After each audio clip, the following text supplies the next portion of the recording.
Hello everyone! Welcome to my vlog for today. So, ngayon po mga kabongga, for you to know about the fake news na kinalat ngayon ng isa sa mga scam person or hindi yung mga nagsasabi ng totoo regarding sa mga balitang napapanahon. So, kung napapansin po ninyo, last October 16, nagkaroon po nga talaga ng October 16, 2019. So, meron pong earthquake na nangyari sa Mindanao. So, at doon sa mga nasugatan, makarecover sila sa kanilang mga nararanasan ngayon. And for sure, nag-suffer man kayo, but buo pa rin ang ating pananampalataya kay God na hindi tayo basta naiiwan at hindi tayo bastang talikuran ng Panginoon regarding with this kind of major problem. So, but before that, yun nga po, pag-uusapan po natin ngayon yung earthquake na balita ngayon. We need to focus on the fake news. Ito po talaga yung hate ko kasi even though there's a lot of news in the Philippines, there's ABS-CBN Network, GMA Network, radios, radyo or radios, pero hindi ko lang alam bakit may mga ganitong tao pa rin na gumagawa ng mga fake news regarding dito. So, hindi ba ninyo alam na this is a very serious situation here na kumbaga hindi natin dapat bigyan ng negative feedback or negative news yung mga ganito na hindi naman pala totoo yung mga binabalita natin. So, just make sure na pag gumagawa din po tayo ng mga news, dapat nakarehistro po ito sa what we call this one, newscast in the Philippines or samahan ng mga balita sa Pilipinas or else ano pa yung mga publishers natin dyan na talagang totoo itong binabalita natin. Ugali natin mga Pilipino na gumagawa tayo ng mga balitang hindi kaaya-aya or hindi maganda sa pandinig at sa pananaw ng tao.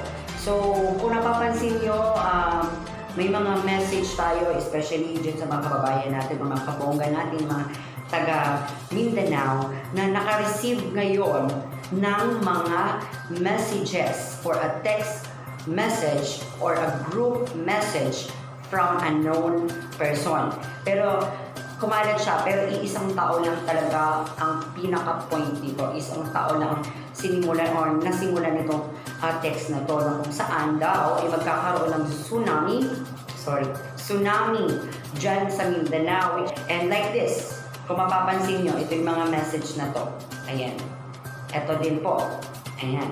Yan yung mga message na hindi po totoo. So, nagpalabas na rin po ang news or ang surgeon news doon po sa Mindanao na hindi po totoo ang mga group message or a text message from a known person na yan. So, aware po tayo dyan. Alam po ng Panginoon kung kailan tayo magugunaw. So, kung may mga pagkakataon tayong bumawi sa ating mga kasalanan, bawiin natin sa magandang paraan. Pero God will make a way how to survive. So, walang nakakaalam. Walang earthquake. Ito yung pinaka-kumbaga traitor sa lahat ng problema. Itong earthquake nito kasi hindi natin alam kung anong oras, anong araw, o anong taong magkakaroon ng matinding earthquake dito sa mundong to. Kasi sa lahat, pag-asa, like yung pag-asa, yung nagpo-forecast ng weather natin. Alam nila kung kailan uulan, alam din nila kung kakailan darating ang bagyo. Pero ang lindol ay hindi natin basta-basta natutukoy kung kailan siya darating. May mga prediction tayo. Meron tayong mga tsukorya kung kailan siya darating, pero kumbaga hindi pa talaga siya tukoy kung talagang mangyayari siya. So yan yung mga okay na yun kasi meron tayong mga prediction meron tayong mga opinion, theory, kung meron talagang lindol. Pero sinasabi ko lang, itong fake news na to, mag-ingat-ingat po tayo kasi sabi ng NTC or yung National Telecommunication na hindi po totoo yun. So, makakalaban po natin dyan ang samahan na yan pagdating sa mga wrong message or fake news. So, marami na po yan. And even though ngayon, pinapaabot na or pinapasa na rin isa sa mga senador ang pinapasa or in a reading ang ganitong sitwasyon na magkakaroon daw ng batas dito sa mga fake news. Even though mayroong mga parties na nagkakaroon ng samahan tungkol sa pag-antay dito sa mga fake news na to. Pero dapat meron tayong mabisang solusyon or mabisang batas na talagang itigil na ang ganitong maling pamamaraan ng balita or maling pamamaraan ng pagbabalita or yun basta is involved lahat ng mga wrong information,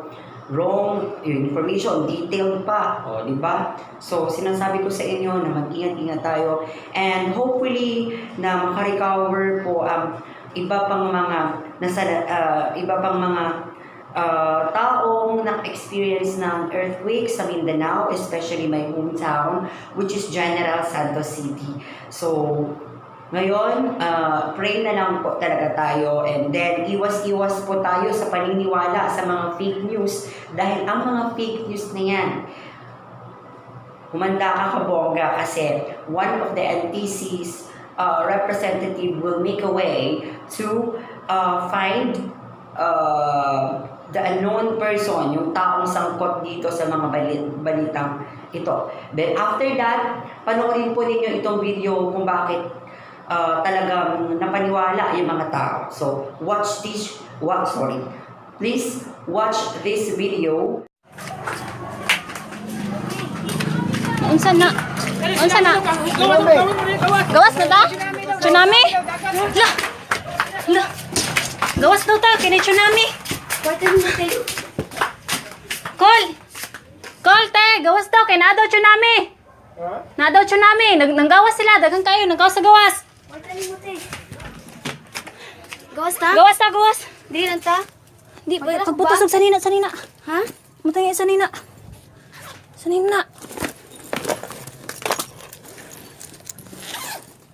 Tara. May pagdala og mga kuan. Tara na.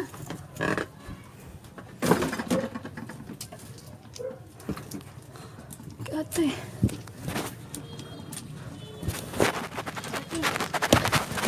Magaroon. Ko ay butang sa bagtanan. Asa nga bag mo? Tara. Butang na sa bagtanan. Tara na. Asa man imong mga panty? Narito, biyaray na ako. Tara na. Mas importante pa tayo ni. Di na ko Ay, ay wala tayo ko ano no. Ay na pantalon. Talon ako. Tara. Marta niyo, te. Ay, akong bagay. Kaya kung sanina yan ba isa? Tama na. Te, tara na. Ayan! Silang angkol, pagasa, boy! Boy, kita ka niyo. Tara, magawas na, te! Tara! Asan ka? Gawas! Hello, day. Hello. Sakaw na lang ni. Tara, gawas ka! Ilak, boy! Kalinsi. Hello, asa man ka? Ano man? Sino tatay? Ilak, boy! Gilak ni mo? Ilak na. Asa silang bibe? Yung papa?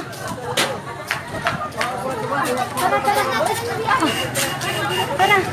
Maatumi sa... Ate, maatumi silang ate. Sa ako ate, mag-hike ka? Dito na ate, kayo sa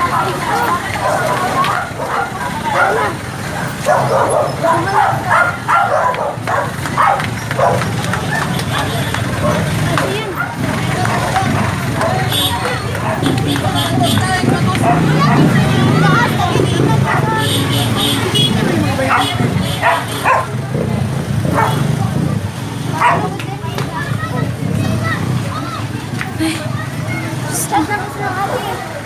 Ate. Guys, awas kami guys.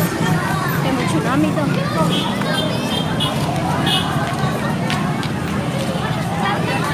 Dito agin eh. Ate tayo na ate? Oo. Ate Chill, masa ka? Ha?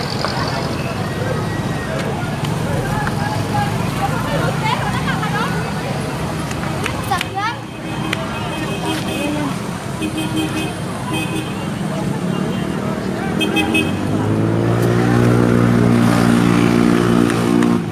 Ali.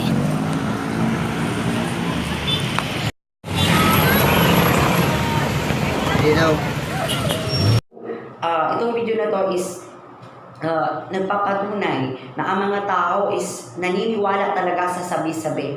And tingnan nyo po yung nagiging result. Nagkakaroon ng taranta moment, hindi na alam ang gagawin. So, please usisain po natin ang video na to and alamin natin kung ano talaga ang kinahinatnan. And make sure that sa susunod is talagang magkakaroon na po talaga ng magandang batas dito sa mga fake news na to. So maraming salamat po. Happy Monday sa ating lahat. Bye-bye mga kabuhay.